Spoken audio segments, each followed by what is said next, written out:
Welcome to Season 3 of Unapologetically Woman.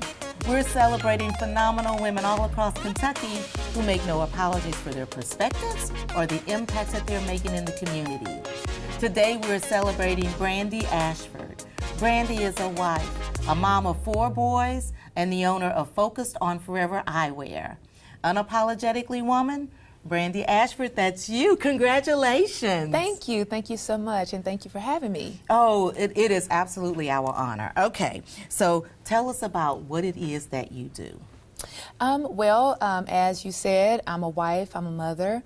I am a college and career coach by profession, someone that just really wants to help people, help youth, and just find their voice, find their passion, and live life to the fullest. Oh, that's a lot. So I'm going to go back where you said that you're a mom of 4 boys. Mm-hmm. How hectic is that? It's very hectic. We live by the family calendar. We have to know everything going on because there's just always so much happening. So, I mean, you know, it's a lot, but it is a blessing. I wouldn't trade it for anything. My siblings are a lot older than me, so I kind of grew up by myself. So having them, you know, it's a lot of fun, it's loud, but I wouldn't trade it for anything. What are their ages? They are 15, 13, 12, and 10. That special age where you want to love them and do something to them at the same time. Absolutely. Yes, absolutely. Okay, so we're going to come back to your work. I want to know about your eyewear company. Focused on Forever was started, we made it an LLC in 2019. We started in 2017, but you know, it really was birthed out of family tradition. My family and my husband's family both have roots in the horse industry. My family moved here from Maryland to Stony Point Farm out on Parkers Mill Road, and it's really symbolic. If you've ever watched some horses race, some of them wear blinders or blinkers is what they're called officially, but to kind of keep them from the distractions. And so the eyewear was kind of symbolic to us staying focused on what we have, you know, going on in our life. So that's kind of where it started, and we've had a lot of success. I will say after COVID, it kind of took a backseat just with my children growing up and just readjusting in life, right, you know, and things like that. But we were in an eyewear store here in Lexington in Hamburg Vision Center. We were able to sponsor many events here in Lexington. We have a scholarship in our first year. So we have had a lot of success with it. And so it looks like you're trying to take some of the community service part of you and wrap it all in there so that you're giving back to the community. Why is that important to you? Well, it's important. One, obviously with it having so much history with my family, having to do, you know, with that. That means a lot to me, obviously. And then in my profession, being a college and career coach, working with youth every day, knowing the barriers to some students being able to go to college, you know, and things like that. That's a passion of mine, wanting to see them succeed if that's something they, you know, choose to do. And then just other community events, you know, just wanting to see our community grow and thrive with you know, things for all of us to get involved in and ways for us to build up our community how we, you know, want to see it here in Lexington. So I just felt like it was an opportunity for me to be able to take it all and, you know, kind of put it all together and birth this company.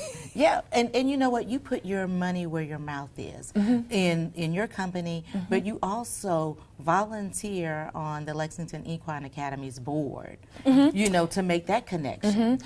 So I am also a board member for the Legacy Equine Academy, where their goal is to educate minority youth about about careers in the equine industry and ag industry, and so you know, my children were involved in it, and that's how I got introduced to it.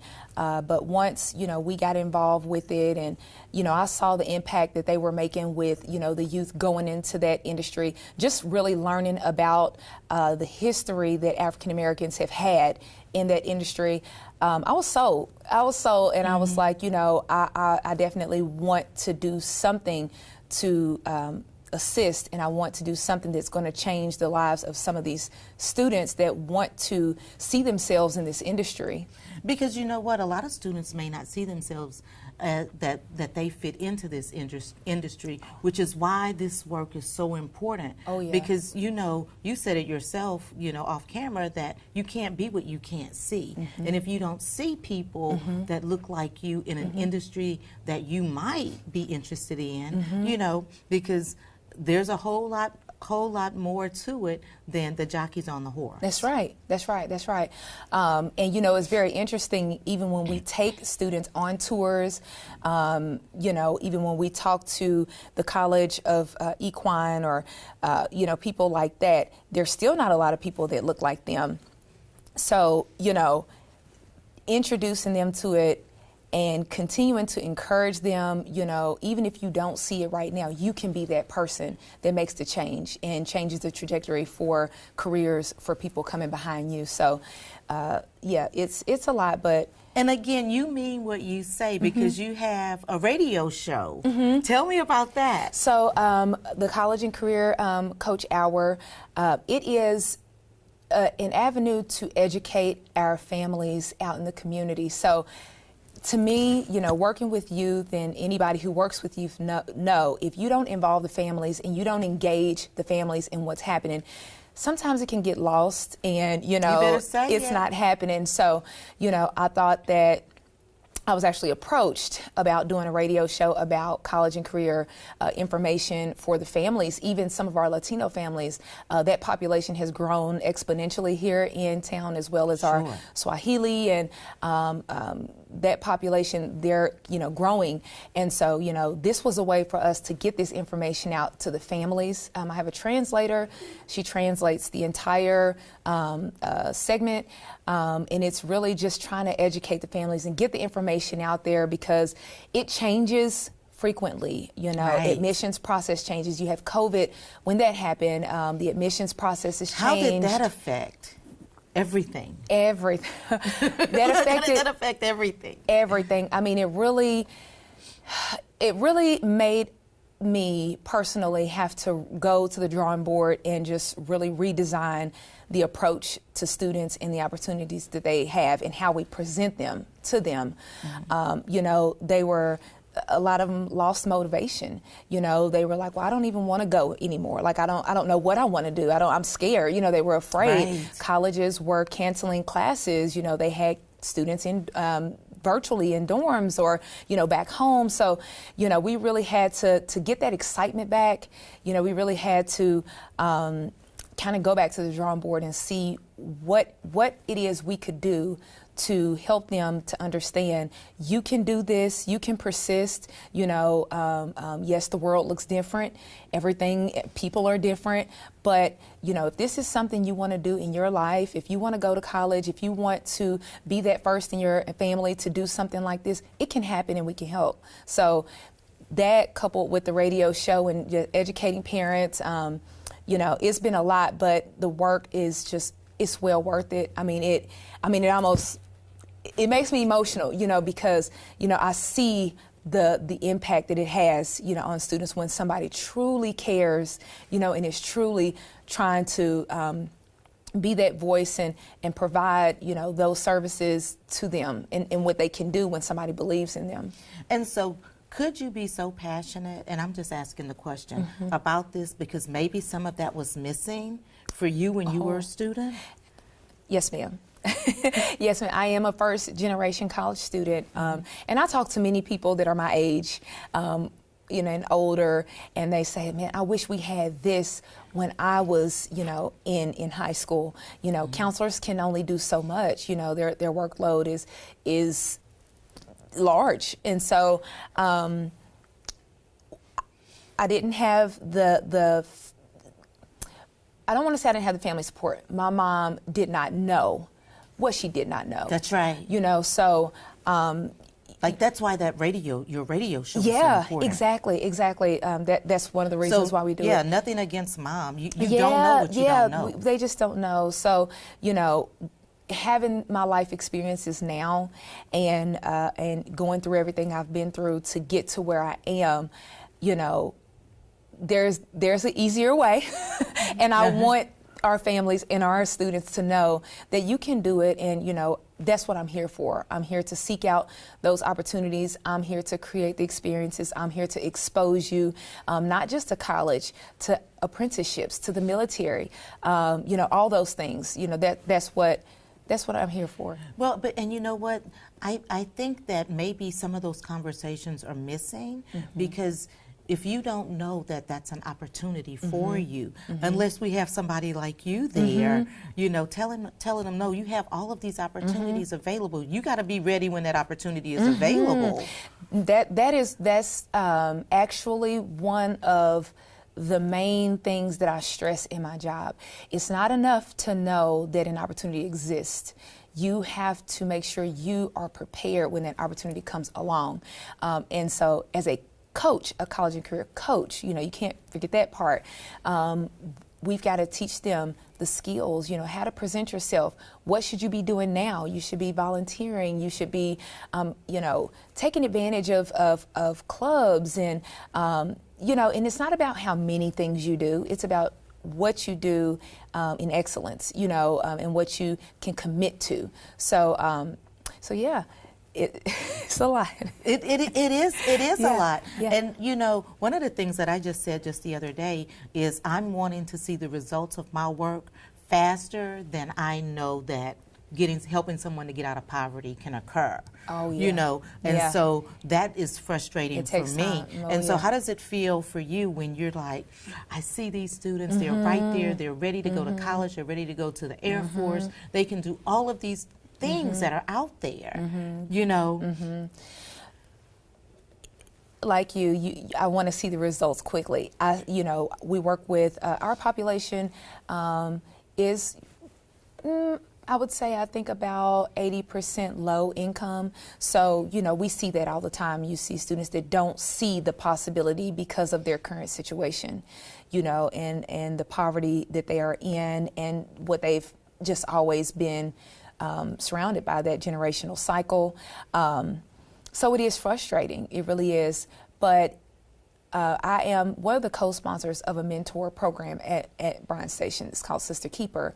And so we keep in contact with those students even when they leave. If I can get you, if you can trust me to get you to college or to the military, you're going to have my number, and I'm going to check on you, and I'm going to write you letters of recommendation, and I'm going to, you know, make sure that even during those hard times when your family maybe doesn't know how to support you, or, you know, they don't have the means, you're going to have what you need.